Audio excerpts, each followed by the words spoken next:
Many people think that the pain of loss will always be there with them, but nothing could be further from the truth.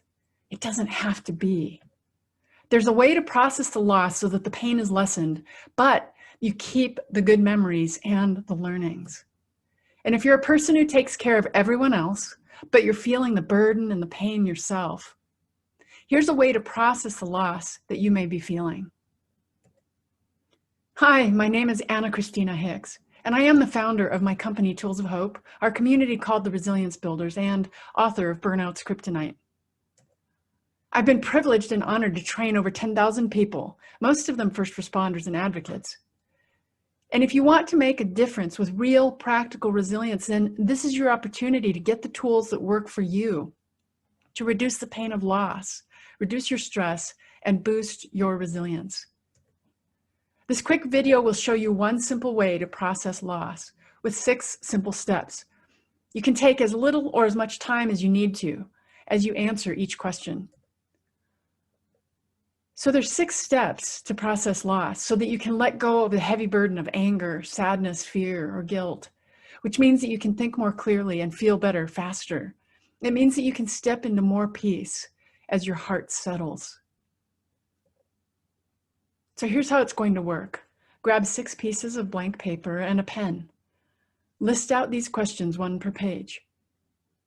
Start with the first one and keep asking yourself that question, out loud even, and write down any answer that comes. There are no wrong answers.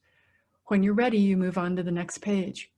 If you think of more answers for any one of these questions, just go back to that page and keep filling it out.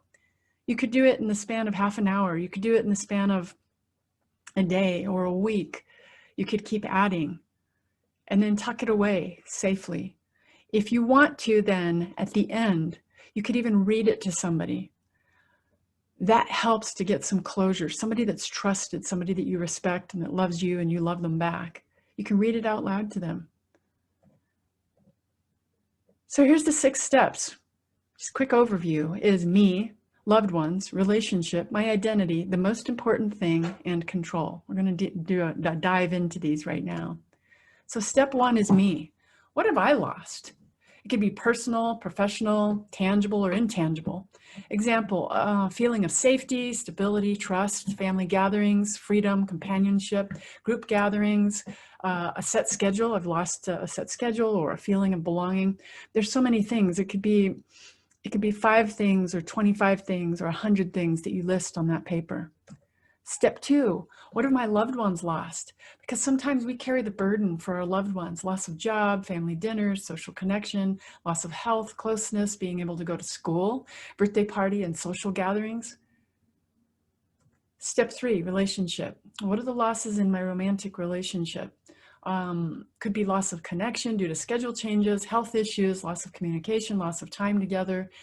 Again, it could be 5 things, 25 things, or 100 things.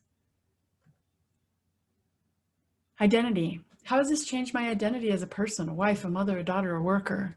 The not so healthy things might be something like you've lost trust in others, you've become more introverted, you've pulled in, you've become more fearful or angry or blaming. Maybe healthier things might be, well, there's been some gift, right? Some gift within the loss is that maybe you've become more introverted, introspective and quietly contemplating. Perhaps you've become more adventurous in trying some new things.